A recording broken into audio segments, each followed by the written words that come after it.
नगर परिषद सार्वत्रिक निवडणूक 2025च्या अनुषंगाने सध्या संगमनेरमध्ये राजकीय वातावरण ढवळून निघालंय। वर्षभरापूर्वी या ठिकाणी झालेल्या विधानसभा निवडणुकीची विशेष पार्श्वभूमी यामागे असल्याने संगमनेरातील दोन्ही प्रमुख गटांसाठी आता ही निवडणूक प्रतिष्ठेची ठरतीये। या ठिकाणी महायुतीकडून आमदार अमोल खताळ यांच्या भाऊजाई सुवर्णा खताळ तर संगमनेर सेवा समितीकडून आमदार सत्यजित तांबे यांच्या पत्नी मैथिली तांबे नगराध्यक्ष पदाची निवडणूक लढवत आहे। दोन्ही बाजूंनी सध्या जोरदार प्रचार सुरू आहे।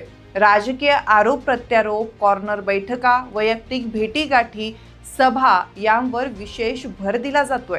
या निवडणुकीसाठी खताळ यांच्या पाठीशी मंत्री राधाकृष्ण विखे पाटील आणि माजी खासदार सुजय विखे पाटील यांनी मोठी ताकद उभी केली असली तरी बाळासाहेब थोरात आणि सत्यजित तांबे या मामा भाच्याच्या जोडीने मात्र संगमनेरच्या या निवडणुकीचं मैदान गाजवलंय असं म्हटलं तर वावगं ठरणार नाही। नमस्कार, मी ऋतुजा आणि तुम्ही पाहत आहात मुक्काम पोस्ट अहिल्यानगर। मंडळी, विखे थोरात राजकीय वाद हा अहिल्यानगर जिल्ह्यासह संपूर्ण महाराष्ट्राला नवीन नाहीये। मात्र या मागील वर्षीच्या विधानसभा निवडणुकीत संगमनेर मधून शिवसेनेच्या अमोल खताळ यांच्या पाठीशी विखेंनी ताकद उभी केली। यामुळे बाळासाहेब थोरात यांचा विजय झाला नाही असं बोललं जातं। मात्र आता संगमनेर नगर परिषदेसाठी महायुतीकडून आमदार अमोल खताळ यांच्या भाऊजाईला उमेदवारी मिळाली असून संगमनेर सेवा समितीकडून आमदार सत्यजित तांबे यांच्या पत्नी डॉक्टर मैथिली तांबे निवडणूक लढवत आहे। ही लढत तांबे विरुद्ध खताळ अशी दिसत असली तरी विखे विरुद्ध थोरात अशी प्रतिष्ठेची किनार या लढतीला आहे। कारण विखेंनी खताळ यांच्या मागे तर थोरात यांनी तांबेंच्या मागे आपली ताकद उभी केल्याचं दिसतंय। याच पार्श्वभूमीवर नुकतेच माजी खासदार सुजय विखे यांचं एक भाष्य चर्चेत आलंय। अमोल खताळ ही बिल्डिंग आहे, पण ही बिल्डिंग ज्या फाउंडेशनवर उभी आहे ते फाउंडेशन म्हणजे सुजय विखे।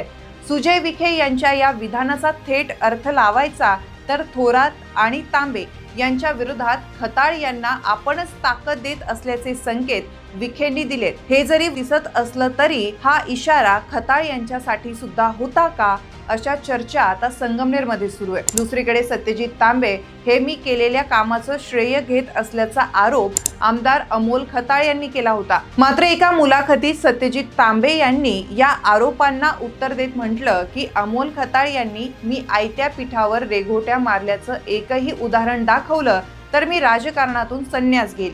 मी कधीही नाही बोललो की हा निधी मी आणला आहे। जो निधी तुम्ही आणला आहे तो निधी तुम्ही आणलाय आणि जो निधी मी आणला आहे तो निधी मी आणलाय। त्याच्यात श्रेयवादाचं काही कारण नाहीये।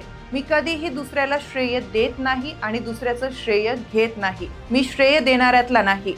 तांबेंनी दिलेल्या या आव्हानावर मात्र खताळ यांच्याकडून कोणतीही प्रतिक्रिया आली नाही किंवा त्यांनी तसा दाखला दिला नसल्याचं खताळ यांनी तांबेंवर केलेले आरोप हवेत चिरडले की काय असा प्रश्न आता संगमनेरकर जनतेला पडलाय। दुसरा मुद्दा होता घराणेशाहीचा।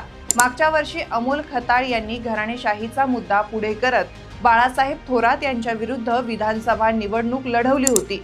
मात्र आता खताळ यांनीच आपल्या भाऊजाईला नगराध्यक्ष पदाचं तिकीट देऊन घराणेशाहीची री ओढल्याचं दिसतंय।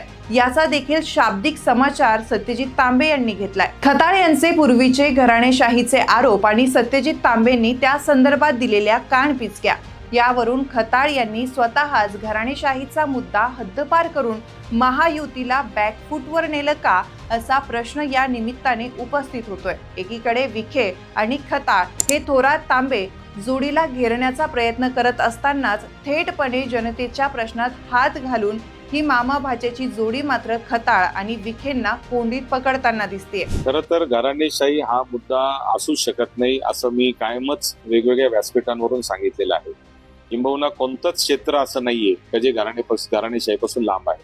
मग पत्रकारिता असेल, सिनेमा असेल किंवा व्यवसाय असेल, उद्योग व्यवसाय असेल, नोकरी असेल, तसंच समाजकारण आणि राजकारण हे देखील असं क्षेत्र आहे की अनेक समाजसेवकांची मुलं देखील समाजसेवक होत आहेत, अनेक कीर्तनकारांची मुलं कीर्तनकार होत आहेत।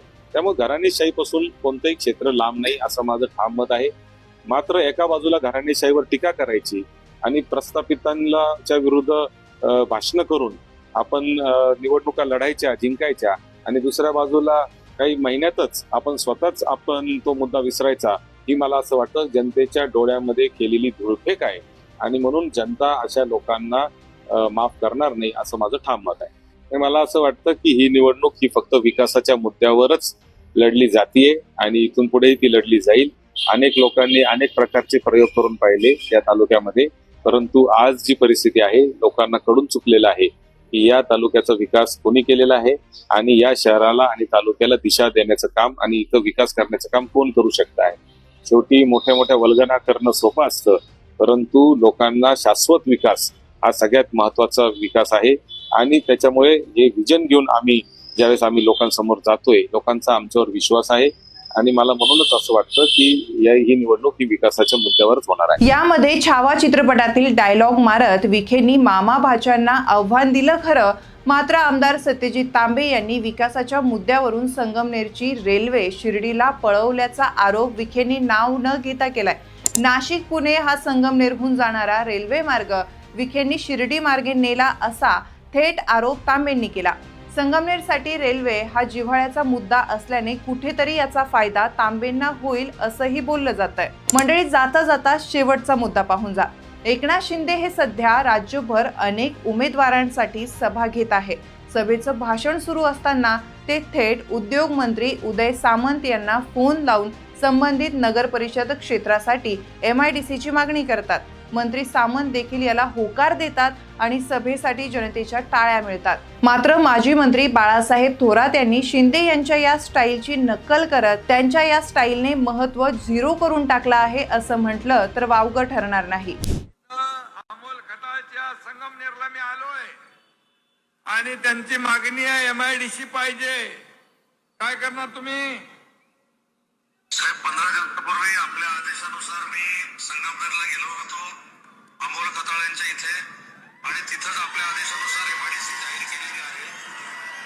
आचारसंहिता संपल्यानंतर पुढच्या 2 महिन्यात आम्ही 2Gचं नोटिफिकेशन जे काढावं लागतं MIDCचं ते आम्ही नक्की करू.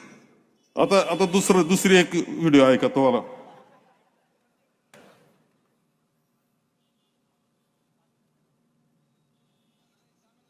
लागतो का बघ. हॅलो, साहेब उदय बोलतो. उदय सामंतजी, मी इथं पांढरकवड्यात सभेत आलोय. लोकांची मागणी आहे, इथे रोजगार नाही मिळत, इथं MIDC पाहिजे, जागा द्यायला तयार आहे.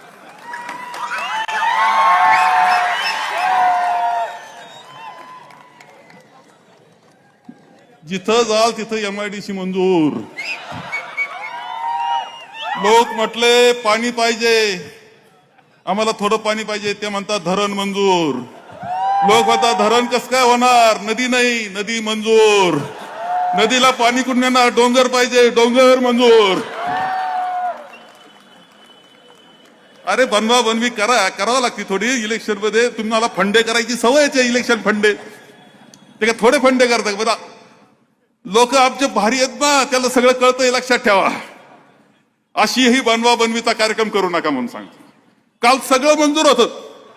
मंडळी, विखे खताळ यांच्या राजकीय आरोपांना थोरात आणि तांबेंनी विकासाच्या मुद्द्यावरून दिलेली उत्तरं कुठेतरी संगमनेर सेवा समितीबद्दल संगमनेरकरांच्या मनात विश्वास निर्माण करत असल्याचं चित्र सध्या दिसतंय. विखेंनी जरी मामा भांजा कर्मचारी फौज तो तेरी सारी हे म्हटलं असलं तरी थोरात आणि तांबेंनी हमारा विकास का मुद्दा तुम पे भारी है असं दाखवून दिलंय. मंडळी, मामा भाच्याच्या धोबी पछाड देण्याच्या नादात जोरदार बॅटिंग करणाऱ्या विखे खताळ यांना त्यांच्याच मैदानात चौकार षटकार मारत संगमनेरातील मामा भाच्याने गारद केलं असं तुम्हाला वाटतंय का? ते आम्हाला कमेंट करून नक्की सांगा. आणि हा व्हिडिओ तुम्हाला कसा वाटला ते आम्हाला कमेंट करून सांगा. आणि आमच्या चॅनलला लाईक, शेअर आणि सबस्क्राईब करायला विसरू नका.